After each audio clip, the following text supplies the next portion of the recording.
ચલો unit start કરીએ છીએ. Unit number 5, consolidated financial statement. શું છે ભાઈ આ કન્સોલિડેટેડ ફાઇનાન્શિયલ સ્ટેટમેન્ટ? તો પહેલા કન્સોલિડેટેડ એટલે શું? કન્સોલિડેટ કરવું એટલે કન્સોલિડેટ કરવું મીન્સ ટુ મર્જ, ભેગું કરવું. ભાઈ કોને મર્જ કરશું અહીંયા?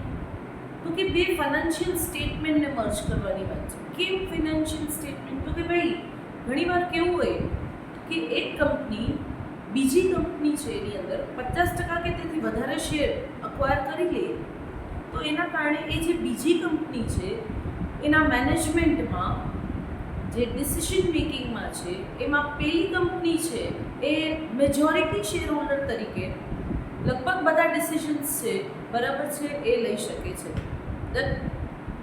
હવે તમે માની લો કે એ સબસિડરી કંપની, મતલબ કે જે કંપનીમાં તમે 50%થી વધારે શેર અક્વાયર કર્યા છે પહેલાં, એ કંપનીને શું કહેવાય? તો કે સબસિડરી કંપની.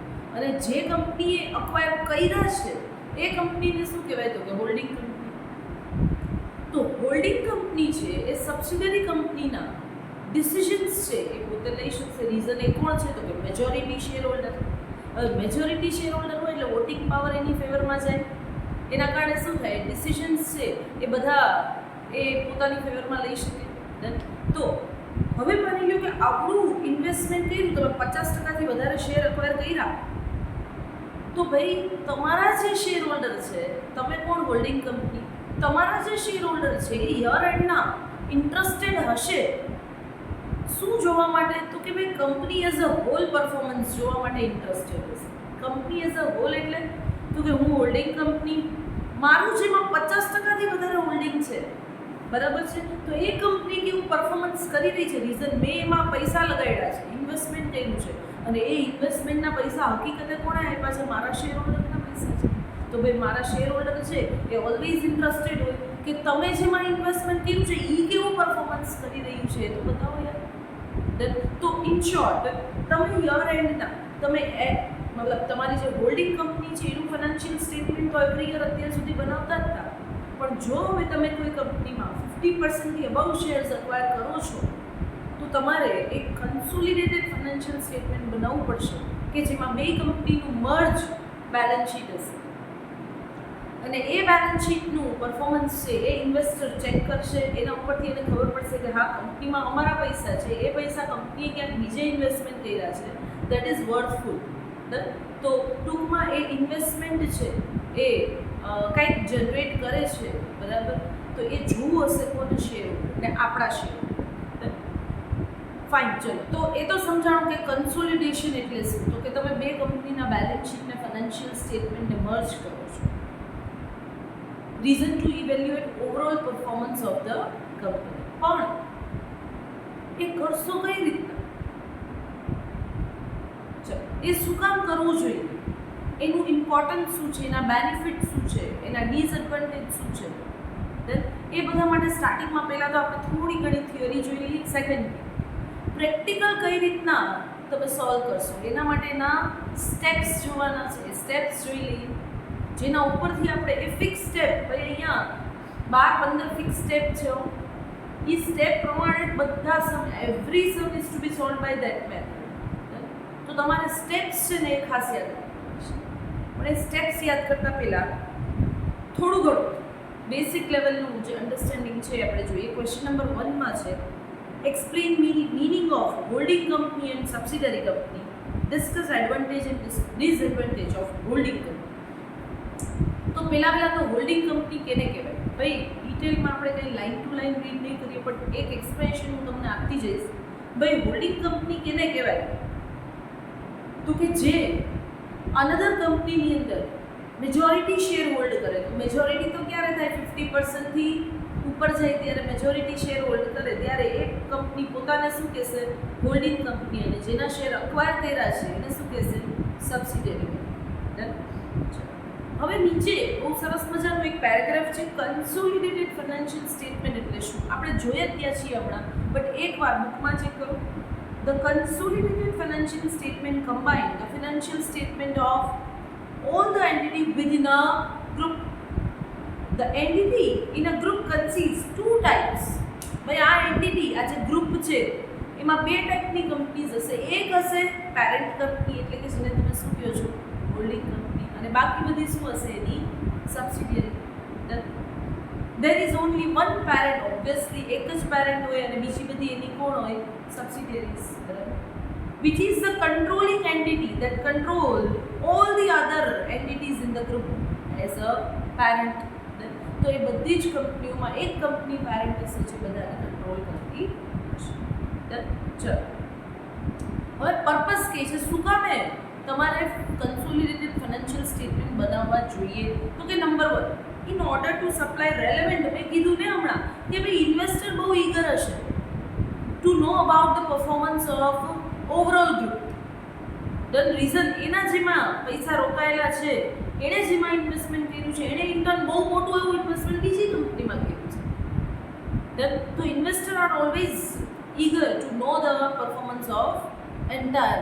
તો એ એટલા માટે રેલેવન્ટ ઇન્ફોર્મેશન ઇન્વેસ્ટરને આપવા માટે આપણે આ CFS બનાવીએ છીએ. Second, two provide comparable information, મતલબ કે હોલ્ડિંગ કંપની પોતે કેટલું પરફોર્મ કરી રહી છે અને એઝ અ ગ્રુપ કેટલું પરફોર્મ થઈ રહ્યું છે, બરાબર. Next, two ensure accountability.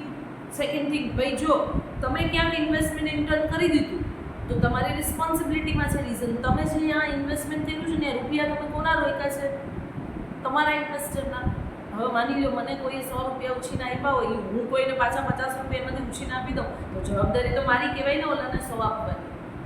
તો અહીંયા રિસ્પોન્સિબિલિટી છે, તો એ રિસ્પોન્સિબિલિટી આપણે કઈ રીતના ફૂલફિલ કરશું, તો કે આપણે એને એવરી યર આપણા ઇન્વેસ્ટરને એવરી યર CFS બતાવશું તો એને એમ થશે ના ના ભાઈ કંપની એઝ અ હોલ મતલબ કે ગ્રુપ જે છે એનું પરફોર્મન્સ પણ ઓકે છે, ડન છે, આપણી પાસે બધી ઇન્ફોર્મેશન છે. તો એને શું એક ટ્રાન્સપરન્સી લેવલ ચેક થશે, બરાબર, કે ચલો અમને ખબર જ છે અમારું જે ઇન્વેસ્ટમેન્ટ છે એ સેફ છે. Next, reporting of risk and benefit. Second thing, તમારે જેટલી રેલેવન્ટ ઇન્ફોર્મેશન તમે એમાં આપશો એના ઉપરથી તમારું ઇન્વેસ્ટમેન્ટ કેટલું રિસ્કમાં છે, એમાંથી કેટલું ઇન્કમ જનરેટ થાય છે, બધી ઇન્ફોર્મેશન ઇન્વેસ્ટરને જશે. તો ટૂંકમાં જો આ CFS બનાવો છો તો all risk and all benefits can be shown. Done. Next, benefits of holding company. ચલો ભાઈ હોલ્ડિંગ કંપનીને શું બેનિફિટ છે આવું CFS બનાવવાના કારણે? ચલો નંબર 1, પેલા તો ઇઝ ઓફ ફોર્મેશન. આરામથી બે કંપનીના બેલેન્સ શીટ સ્ટેપ્સ ફોલો કરશો એટલે મર્જ થઈ જશે, બરાબર. તો બનાવવામાં કંઈ ખાસ કોઈ એવી ટૂંકમાં પ્રોબ્લેમવાળી વાતો છે નહીં. નેક્સ્ટ, હોલ્ડિંગ કંપની છે એણે હોલ્ડિંગ ફોર્મેશન કરવું હોય તો એમાં શું કરવાનું છે, કંઈ લાંબી એવી પ્રોસેસ કરવાની છે ના? ભાઈ ના, કોઈ પ્રોસેસ નથી કરવાની. જે કંપનીમાં તમને સારું એવું લાગતું હોય, તમારે સેટિંગ્સ આવતા હોય, તમને એમ લાગતું હોય કે અહીંયા ઇન્વેસ્ટમેન્ટ કરવું ઓકે છે, તો ખાલી શું કરો એના 50%થી વધારે શેર ઓપન માર્કેટમાંથી બાય કરી લો, બસ પૂરું, તમે હોલ્ડિંગ થઈ ગયા. તો આમાં કાંઈ હોલ્ડિંગ કંપની થવા માટે કંઈથી લાયસન્સ લેવા જવાની જરૂર નથી, તો ઇઝી ફોર્મેશન છે. Next, large capital. ભાઈ તમને મોટી એવી કેપિટલ મળી રહેશે. શું કામ? તો કે જે કંપનીમાં તમે 50%થી વધારે માની લો એ કંપનીમાં 60% ઇન્વેસ્ટમેન્ટ કર્યું, તો એ 60% ઇન્વેસ્ટમેન્ટ છે એના બદલામાં મને એ કંપનીની 100% કેપિટલ વાપરવા પડશે. એ મેડમ એમ થોડું હોય કે બેટા એવું જ હોય, ડિસિઝન તમે લઈ શકશો ને એ કંપનીના, તો તમે કહેશો એમ જ થશે, રિસોર્સિસનો યુઝ. ડન. તો એક મોટી એવી કેપિટલ બેઝ તમને વાપરવા પડશે 60%, બરાબર છે. Next, avoidance of competition. માની લો કે તમે જેને સબસિડરી કરી છે એ કંપની સબસિડરી થતાં પહેલાં તમારી ભલે હતી નાના લેવલ ઉપર પણ કમ્પીટ કરતી હતી તમને.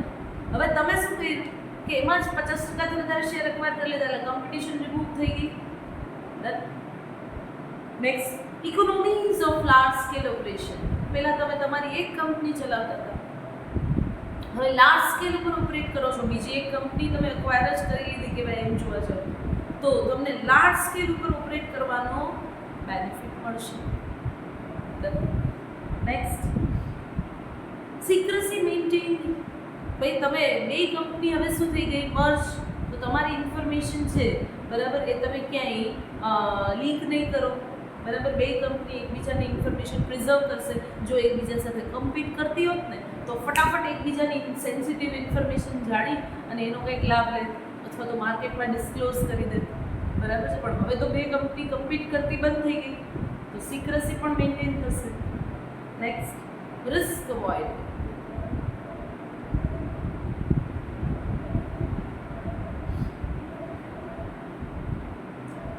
Risk avoid. રિસ્ક કઈ રીતના અવોઇડ થશે કે માની લ્યો સબસિડરી છે એ લોસ મેકિંગ નીકળી, તમે ઇન્વેસ્ટમેન્ટ કર્યું અને એ પછી કંઈ ખાસ સબસિડરી રિટર્ન જનરેટ કર્યું નહીં તો શું થશે? તો ભાઈ કંઈ વાંધો નહીં, તમારો સ્ટેક જ તો છે યાર, એમાં કામ કરો, વેચી દો. તમે ક્યાં યાર લીગલી એ કંપનીને તમારું નામ આપ્યું છે? એ કંપની ઇટસેલ્ફ એની ખાલી તમે ડિસિઝન લેતા હતા. હવે માની લ્યો કે એ કંપનીમાં તમને કંઈ ખાસ શેર અક્વાયર કર્યા પછી એવું કંઈ ખાસ ઇન્વેસ્ટમેન્ટ ફ્રૂટફુલ ના લાગ્યું, દેન સેલ ધ સ્ટેક. એમાં કોઈ મોટું એવું રિસ્ક છે નહીં. કદાચ માર્કેટ પ્રાઇસનો ફેર હશે એટલા પૂરતો લોસ ભોગવવાનો, તો એ કંઈ કંપની લેવલે મોટો લોસ કહેવાય નહીં. અચ્છા, જેમ બેનિફિટ છે એમ લિમિટેશન્સ પણ છે. જેમ કે ઓવર કેપિટલાઇઝેશન. આટલી બધી કેપિટલ છે, જો તમે પ્રોપરલી એનો યુઝ નહીં કરી શકો તો કેપિટલ છે રિટર્ન જનરેટ કરશે નહીં. એવરી રૂપીનું રિટર્ન જનરેટ થવું જોઈએ, પણ ઓવર કેપિટલાઇઝેશન થઈ જશે તો એ મેનેજ થશે નહીં. અને જો મેનેજ નહીં થાય પ્રોપરલી, એમાંથી એક રૂપિયાનો પ્રોપર યુઝ તમે નહીં કરી શકો તો એ કેપિટલ ફેલ કહેવાય. બરાબર. એનો યુઝ પ્રોપર એફિશિયન્ટ કહેવાય નહીં. અને શેર હોલ્ડરને છે એકચ્યુઅલી એમ જોવા જાવ તો શેર હોલ્ડરને રિટર્ન મળશે નહીં. રીઝન એને શું મળતું હોય? Return on capital invested. બરાબર. Misuse of power. ઘણીવાર તમે શું કરો, સબસિડરી કંપની છે ને એમાં રીઝન, હવે તમે ડિસિઝન મેકિંગમાં મેજોરિટી શેર હોલ્ડર છો તો ઘણીવાર તમે તમારા પાવરનો તમારી ફેવરમાં યુઝ કરો છો. ઇટ મીન્સ મિસયુઝ કરી શકો છો. બરાબર. Exploitation of subsidiaries. તમે સબસિડરી ઉપર પ્રેશર પણ કરી શકો છો અમુક મેટર માટે કે ભાઈ અમુક રો મટીરિયલ છે તમારે અમારી પાસેથી જ પરચેસ કરવાના, અમુક તમારી જે ફિનિશ પ્રોડક્ટ છે તમારે અમને જ સેલ કરવાની. તો આવા પ્રેશર તમે સબસિડરી ઉપર કરીને સબસિડરીને એક્સપ્લોઇટ કરી શકો છો. મેનિપ્યુલેશન. મેનિપ્યુલેશન માને ગોટાળા. બરાબર છે. અમુક ઇન્ફોર્મેશન જે સેન્સિટિવ ઇન્ફોર્મેશન તમારી આગળ છે, રીઝન સી, જો કેવું થશે, તમારી આગળ એની ઇન્ફોર્મેશન હશે, એની આગળ તમારી નહીં, તમારી સિક્રેસી મેન્ટેન થશે, એની નહીં થાય. રીઝન એના તો બધા ડિસિઝન તમે લ્યો છો. તો પ્રોબ્લેમ શું થશે કે અમુક એની ઇન્ફોર્મેશન એની સેન્સિટિવ હશે જે શેર માર્કેટને અફેક્ટ કરતી હશે, તો તમે શું કરશો? એ સેન્સિટિવ ઇન્ફોર્મેશન છે, બરાબર છે, એમાંથી ઇનસાઇડર ટ્રેડિંગ કરાવી શકો. તમે પોતે તો ના કરી શકો પણ કરાવી શકો છો. ટૂંકમાં એ જે એની સેન્સિટિવ ઇન્ફોર્મેશનનો તમે મિસયુટિલાઇઝેશન એનો પણ કરી શકો છો. Concentration of economic power. Economic power છે ને એ બે કંપનીના એક મેનેજમેન્ટના હાથમાં કોન્સન્ટ્રેટ થઈ જશે. ઓબ્વિયસલી રીઝન મારું મેનેજમેન્ટ છે, બરાબર છે, તમારા ડિસિઝન મેકિંગમાં બેસે છે અને એમાં પણ મેજોરિટી વોટ મારી પાસે જ છે. તો કોઈ પણ મેટર પર ડિસ્કશન થશે તો વોટિંગ તો મારું જ વેલિડ થશે, બીજા બધા તો માઇનોરિટીમાં છે. તો જ્યારે રિઝોલ્યુશન સાથે પાસ થશે તો એમાં તો મારું જે વોટિંગ છે એ યુઝ કરીશ એટલે બધા ડિસિઝન હું કહીશ એમ જ આવશે. તો ટૂંકમાં પાવર છે તે મારી આગળ કોન્સન્ટ્રેટ થઈ જશે. Next, secret monopoly. મેં તમને કીધું એમ કોમ્પિટિશન અવોઇડ થશે. માની લો એક એરિયાની અંદર બે જ કંપની હતી, એક મારી મોટી કંપની હતી થોડીક કમ્પેરેટિવલી અને એક નાની કંપની હતી પણ એ સારી એવી મને કમ્પીટ કરતી હતી. મેં શું કરી દીધું, એના મેજોરિટી શેર અક્વાયર કરી લીધા. ડન. તો અમારા એરિયા પૂરતી હવે તો બે જ કંપની રહી, એ ઓલમોસ્ટ મર્જ જ કહેવાય, બરાબર, કન્સોલિડેટ થઈ ગઈ. તો હવે તો અમારી શું થઈ જશે? Secret monopoly. અમે કદાચ કન્ઝ્યુમર આજુબાજુના અમારા એરિયા પૂરતા જેટલા કસ્ટમર સાથે છે એ બધા એને એક્સપ્લોઇટ પણ કરી શકશું પ્રાઇસ ઇન્ક્રીઝ કે કરીને. ડન. તો આ શું કહેવાય? ડિસએડવાન્ટેજીસ. હવે મોસ્ટ ઇમ્પોર્ટન્ટ થિંગ, સ્ટેપ્સ. તમે કઈ રીતના પ્રેક્ટિકલ સમ છે સોલ્વ કરશો? પ્રેક્ટિકલ સમ સોલ્વ કરવા માટે તમારે અહીંયા જે સ્ટેપ્સ આપેલા છે હું તમને પ્રેક્ટિકલ કરાવીશ, બરાબર, ત્યારે પણ આપણે આ જ વસ્તુ ઓબ્ઝર્વ કરશું કે એક સ્ટેપ છે ને, એક સ્ટેપ, બરાબર, એ નાના હોય કે મોટા હોય આપણે એને ઇક્વલ ઇમ્પોર્ટન્સ જો આપશું ને તો બેલેન્સ શીટ છે ને એમાં ક્યાંય લોચો નહીં. પણ જો સ્ટેપને ગાપચી મારીને કે ભાઈ આ તો ચાલશે નથી લખવું તો કમ્પ્લીટ નહીં થાય, સંપૂર્ણ નહીં. છે સ્ટેપ એકદમ નાના નાના અને ઇન્ડિવિજ્યુઅલી જોવા જાવ તો ઇઝી છે, પણ જો નહીં કરો ને તો બેલેન્સ શીટ બહુ ટફ છે. બરાબર? ચલો તો સ્ટેપ બાય સ્ટેપ આપણે લખવાનું. ભાઈ પહેલું step determination of holding company. કેમ ડિટરમાઇન થાય, કોણે કોના શેર લીધા એ સમમાં આપેલું હશે. બરાબર છે? આપણે રીડ કરશું એકાદ ક્વેશ્ચન ત્યારે જ આપણે જોશું કે ભાઈ કઈ કંપનીએ કઈ કંપનીના શેર અક્વાયર કર્યા.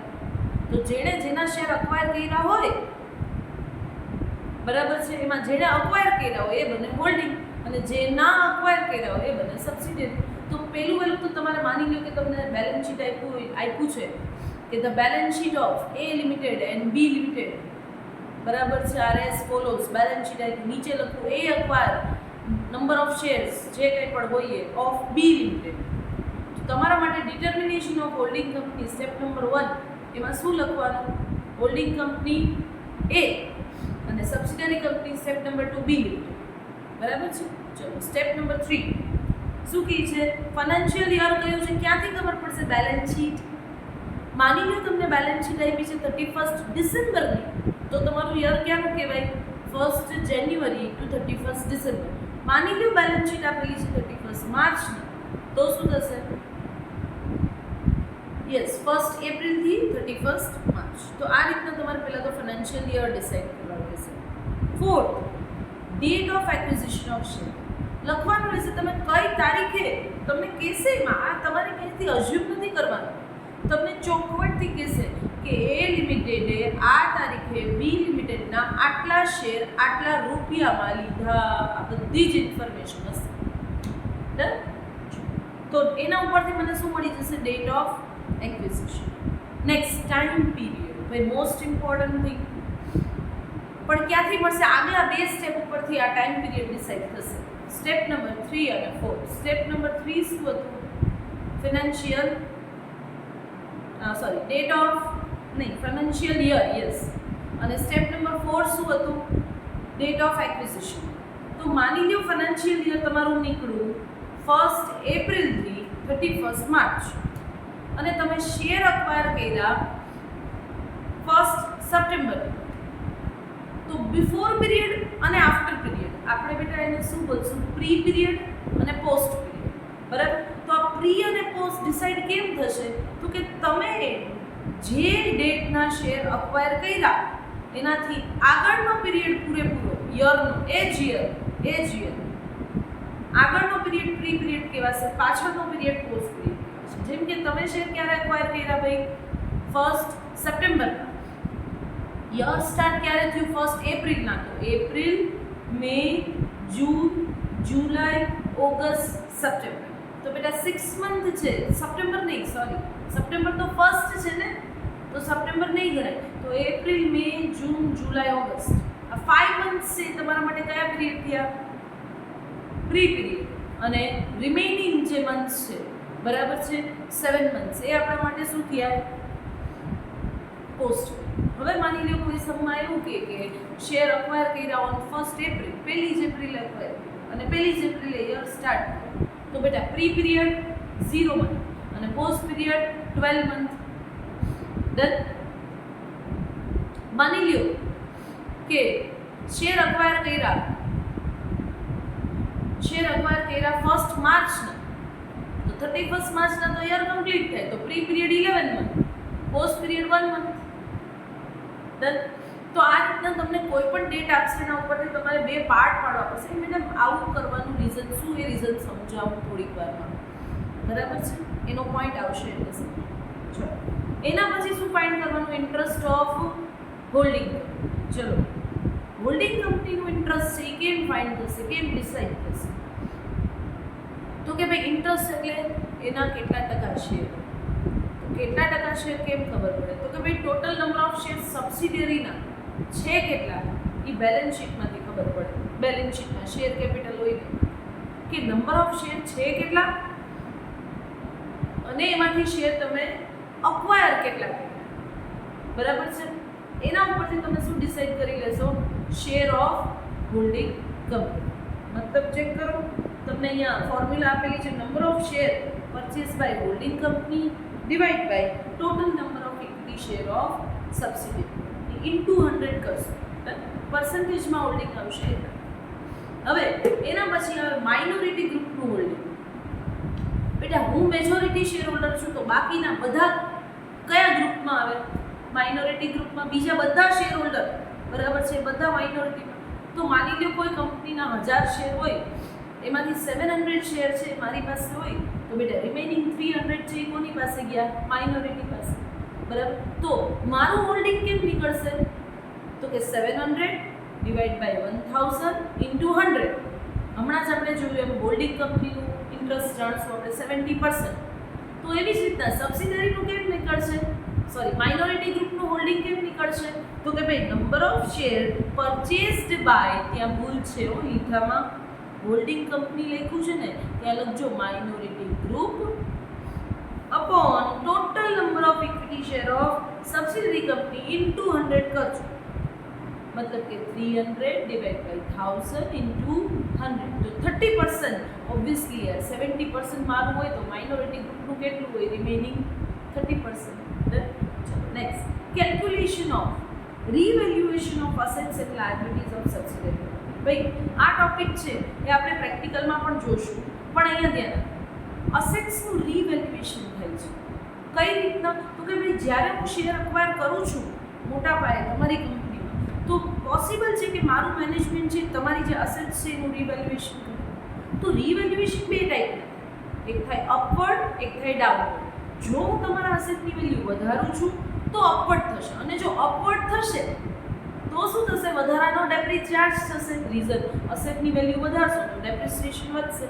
ડેપ્રિસિએશન વધશે તો ખર્ચો છે ડેપ્રિસિએશન P&L ડેબિટ થાય, તો તમારે પ્રોફિટને ચેન્જ કરવો પડશે. રીઝન, વધારાનો ખર્ચો P&L ડેબિટ કરશો તો પ્રોફિટ ઘટશે, તો તમારે પ્રોફિટ ઘટાડવો પડશે.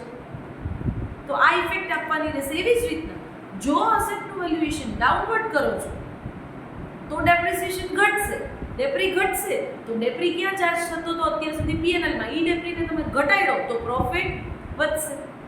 તો આ તમારે પ્રોફિટમાં ઇફેક્ટ આપવી પડશે આ રીતના જો તમે રીવેલ્યુએશન કરશો તો. અને બેલેન્સ શીટમાં અસેટ છે એને નવી વેલ્યુ લેવી પડશે. ડન. આ ચેન્જ તમારે ત્યાં કરવો પડશે. ચલો એ છે ટોપિક નંબર 8. ડન. એના પછી જે ટોપિક નંબર 9 છે, આ બધા બુલેટ પોઈન્ટ છે ડિસ્કસ કરીએ છીએ આપણે. Calculation of capital. ચલો કેપિટલ પ્રોફિટ કેને કહેવાય? તો કે મેં હમણાં થોડીક વાર પહેલા તમને શીખવાડ્યું હતું પ્રી પીરિયડ અને પોસ્ટ પીરિયડ. બરાબર. પ્રી પીરિયડ કેને કહેવાય? ડેટ ઓફ એક્વિઝિશનની પહેલાનો પીરિયડ છે યરનો, એને પ્રી પીરિયડ કહેવાય, અને ડેટ ઓફ એક્વિઝિશન પછીનો યરનો પોર્શન છે એને પોસ્ટ પીરિયડ કહેવાય. તો બેટા પ્રી પીરિયડ અને પોસ્ટ પીરિયડ બેને એક જ વર્ષના બે ભાગ પાડવાની શું જરૂર છે? તો કે ભાઈ જે દિવસે મેં શેર અક્વાયર કર્યા એ દિવસથી હું તમારી હોલ્ડિંગ બની, એ પહેલા તો નથી ને. તો એ પહેલા મને તમારી કંપનીના જે પ્રોફિટ છે એનો એકેય પોર્શન મારો ભાગ કહેવાય નહીં. ભાઈ યર એન્ડ થાય ને ત્યારે માની લો મેં તમારી કંપનીના 60% શેર અક્વાયર કર્યા હોય ને બેટા, તો યર એન્ડના તમારો જે પ્રોફિટ થાય ને એમાં 60% ભાગ મને મળે. સે યસ, 60% હું શેર હોલ્ડર છું. હવે સાંભળજો એક વસ્તુ કે એ 60% ભાગ મને મળે, પણ હું પહેલા દિવસથી શેર હોલ્ડર હું, તો એ પૂરેપૂરા 60% છે ને એ મારા જ કહેવાય. મતલબ મારો રેવન્યુ પ્રોફિટ કહેવાય. કેવો પ્રોફિટ? Revenue profit. પણ ભાઈ મેં તો શેર અક્વાયર કર્યા હતા 1 સપ્ટેમ્બરના, તો એનો મતલબ આગલા 5 મહિનાનો પ્રોફિટ શું તમે કંઈ કમાણા? મારા આવ્યા પછી જ તમે પ્રોફિટ કમાણા એવું હોય ના હોય. પ્રોફિટ તો યર એન્ડના ડિસાઇડ થઈ જાય, આખા વર્ષ દરમિયાન કમાયેલો હોય.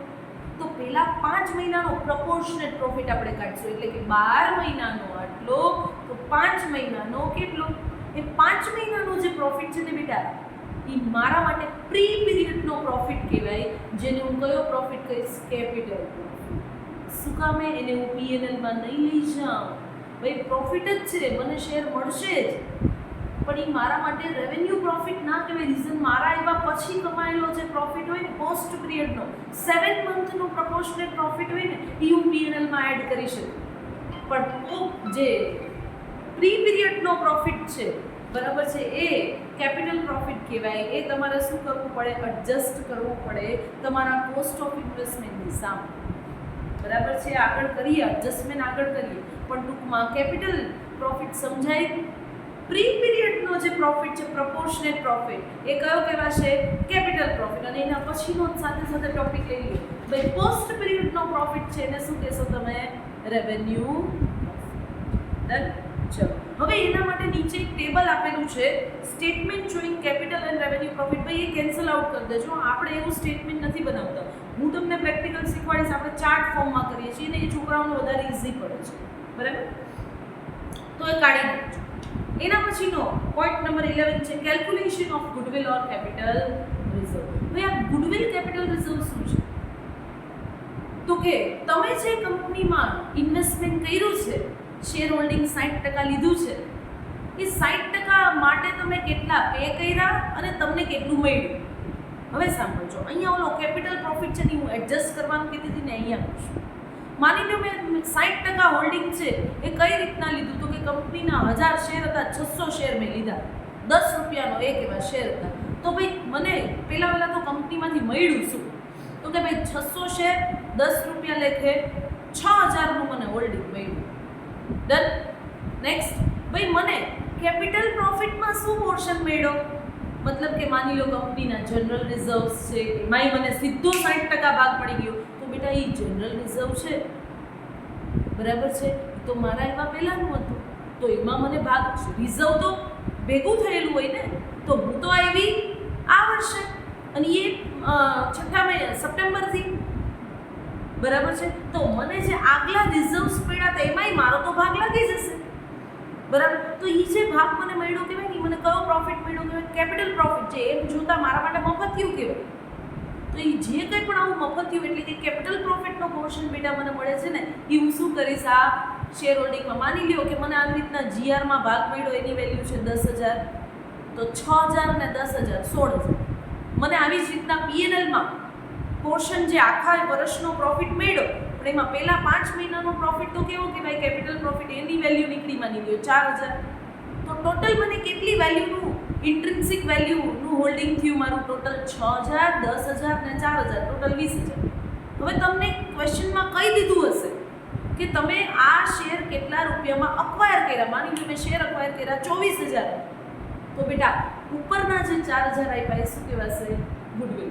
અને માની લો મેં આ શેરનું પેમેન્ટ કર્યું 18,000, તો 2,000 ઓછા આપ્યા એ શું કહેવાશે? કેપિટલ.